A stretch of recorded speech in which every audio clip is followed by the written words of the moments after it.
का ड्रोन उस डब्बे के ढक्कन से जा टकराया। जैसे ही उन्होंने ढक्कन हटाया तो अचानक हर्षिल बाहर निकला और उसे देखकर उनके होश उड़ गए। हैरानी की बात तो ये थी कि 100 साल के बाद भी हर्षिल जिंदा था और एकदम सही सलामत भी। जल्द ही ये खबर आग की तरह फैल गई और फिर एक कॉन्फ्रेंस में वैज्ञानिकों ने बताया कि वो आज तक जिंदा कैसे रहा। इसके बाद हर्षिल को जांच के लिए हॉस्पिटल ले जाया गया, पर वो एकदम ठीक था। डॉक्टर्स ने पता लगाया कि हर्षिल के परिवार के सभी लोग मर चुके थे और अब सिर्फ उसका पड़पोता बेन ही जिंदा था। आखिरकार बेन को बुलाया गया और वो अपने परदादा हर्षिल को खुशी खुशी लेने पहुंचा। हैरानी की बात तो ये थी कि वो दोनों बिल्कुल एक जैसे दिखते थे। खैर, जब हर्षिल हॉस्पिटल से बाहर निकला तो आसपास की ऊंची ऊंची इमारतें और गाड़ियां देखकर उसे अपनी आंखों पर यकीन ही नहीं हुआ। आखिरकार वो हर्षिल को ब्रुकलिन में अपने घर पर ले आया। उसका घर देखकर तो हर्षिल के होश ही उड़ गए, क्योंकि उसने तो अपनी पूरी जिंदगी गरीबी में बिताई थी। बेन ने कहा कि वो जब तक चाहे तब तक यहाँ रह सकता है, लेकिन हर्षिल उस पर बोझ नहीं बनना चाहता था। खैर, बाद में बेन ने उसे सेल्जर वाटर पिलाया, जो हर्षिल के जमाने में सिर्फ अमीर लोग ही पी सकते थे। उसे पीकर तो हर्षिल काफी ज्यादा खुश हो गया।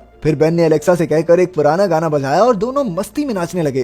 कुछ देर बाद हर्षिल ने बेन से पूछा कि वो काम क्या करता है, पर जब बेन ने बताया कि वो एप्स बनाता है तो हर्षिल को कुछ समझ नहीं आया। बेन ने बताया कि वो पिछले 5 साल से बूप बॉप नाम की एक ऐप बना रहा है, जिससे लोग सामान खरीदने से पहले जांच कर सकते हैं कि ये कंपनी भरोसे लायक है कि नहीं। और हर्षिल ने देखा कि दीवारों पर तो उनके परिवार की कोई तस्वीर नहीं थी, तो बेन अपने कमरे से एक एल्बम लेकर आया। जब हर्षिल ने सारा की तस्वीर देखी तो उसकी आंखें भर आई। फिर उसने बेन से अपने माँ बाप यानी अपने पोते और बहू के बारे में पूछा, पर बेन ने भारी मन से बताया कि वो एक दुर्घटना में मारे गए थे। फिर अगले दिन वो दोनों अपने परिवार वालों की कब्र पर गए, पर सारा की कब्र की इतनी बुरी हालत देखकर हर्षिल वहीं रोने लगा। तभी उसने देखा कि उसकी कब्र के ऊपर रूसी शराब के पोस्टर लगाए जा रहे थे। इसे देखकर हर्षिल को उन्हीं रूसी फौजियों की याद आ गई जिनसे बचकर वो अमेरिका आए थे। इसके बाद हर्षिल ने गुस्से में उन लोगों से पोस्टर्स हटाने को कहा, लेकिन जब वो नहीं माने तो हर्षिल हाथापाई पर उतर आया। बेन ने उसे छुड़ाने की कोशिश की, लेकिन वो खुद ही पिट गया और फिर उन दोनों को पुलिस ने गिरफ्तार कर लिया। आखिरकार बेन ने बहुत सारा पैसा देकर अपनी और हर्षिल की बेल करवाई। फिर हर्षिल ने बेन से कहा कि उसे अपनी ऐप के लिए किसी इन्वेस्टर से पैसे मांगने चाहिए,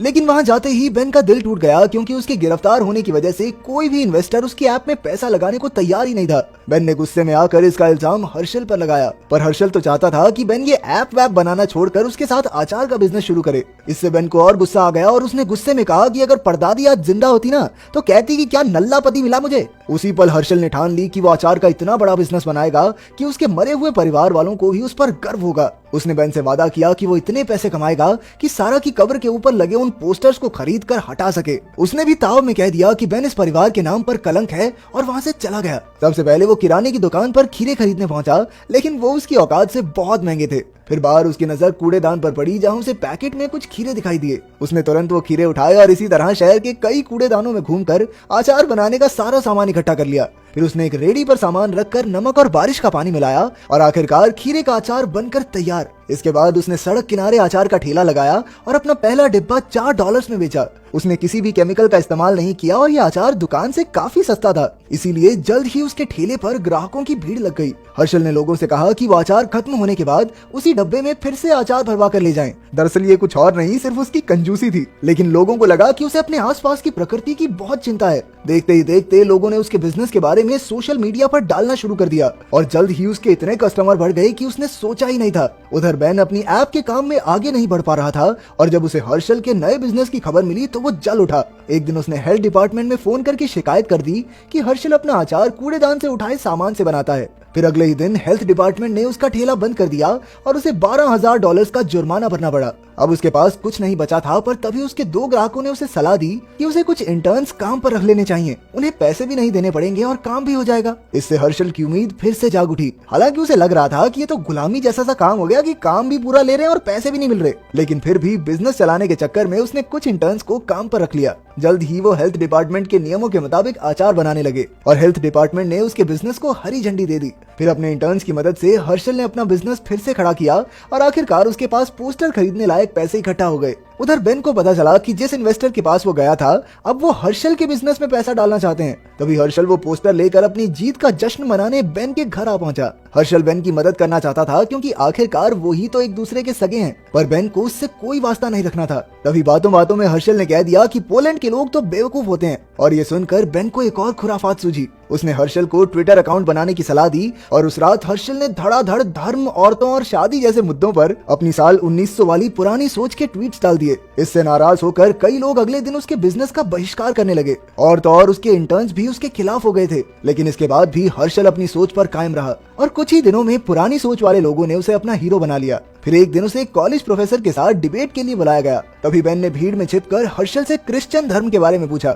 इस पर हर्षल बेधड़क कहने लगा कि वर्जिन मैरी ने तो ईसाई धर्म अपने फायदे के लिए बनाया है, क्योंकि वो अपने नाजायज रिश्ते को छुपाना चाहती थी। और तो और उसने यहाँ तक कह दिया कि जीसस में विश्वास रखने वाला हर एक इंसान बेवकूफ है। ये सब सुनकर तो जो लोग उसके साथ थे उन्होंने भी हर्षल को दौड़ा दौड़ा कर पीटा, पर उस बेचारे ने जैसे तैसे एक गली में छिपकर अपनी जान बचाई। उस रात उसने टीवी पर खबर देखी कि सरकार उसे वापस यूरोप भेजने की तैयारी कर रही थी। उन्होंने हर्षल पर गैर कानूनी तरीके से यूरोप से अमेरिका आने का इल्जाम लगाया था। अब उसके पास कोई चारा नहीं था, इसीलिए हर्षल बेन से मदद मांगने पहुंचा। उसने कहा कि वो जंगल से होता हुआ कनाडा चला जाएगा और वहां अपना बिजनेस शुरू करेगा। आखिरकार बेन भी उसकी मदद करने को राजी हो गया और अगले दिन वो दोनों जंगल के रास्ते कनाडा में घुसने के लिए निकल पड़े। पर रास्ते में बेन को चोट लग गई तो हर्षल ने अपने कपड़े का हिस्सा फाड़कर उसके जख्म पर लगाया और रात की ठंड में उसे गले लगाकर सो गया। हर्षल के दिल में अब भी बेन के लिए उतना ही प्यार था। फिर अगली सुबह वो कनाडा की सरहद तक पहुंच गए, पर तभी अचानक उन्हें फौजी दिखाई दिए, इसीलिए उन्हें तुरंत छिपना पड़ा।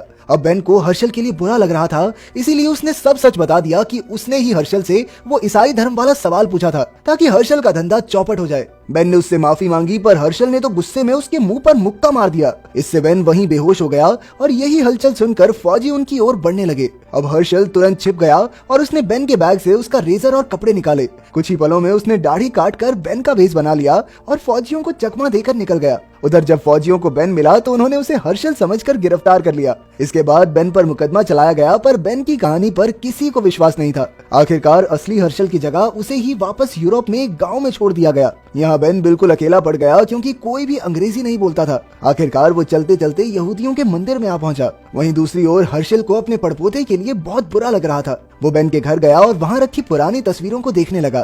तभी अचानक उसे एक ड्राइंग मिली जो बेन ने बचपन में बनाई थी। बेन ने अपने माता पिता को बूप और बॉब नाम दिए थे। तब जाकर हर्षल को एहसास हुआ कि बॉब अपने माता पिता के नाम पर ही वो ऐप बना रहा था। उसे समझ आया कि वो उनसे कितना प्यार करता है और हर्षल बिना बात ही उसे अपने परिवार पर कलंक समझता रहा। अब उसने खुद यूरोप जाकर बेन को वापस लाने का फैसला किया। उधर मंदिर में लोगों ने बेन को अपने मरे हुए परिवार वालों को श्रद्धांजलि देने को कहा, जिससे बेन काफी भावुक हो गया। पर तभी हर्षल वहां आ पहुंचा और उसने बेन से दिल से माफी मांगी। उसने कहा कि बेन के माँ बाप को जरूर उस पर नाज होगा। आखिरकार बेन मान गया और वो दोनों एक तालाब पर घूमने गए, जहां हर्षल और सारा 100 साल पहले जाया करते थे। यहाँ उन दोनों ने मिलकर फिर से अचार का बिजनेस खोलने का फैसला किया और बेन ने बिजनेस के लिए वेबसाइट बनाने का जिम्मा उठाया। आखिरकार वो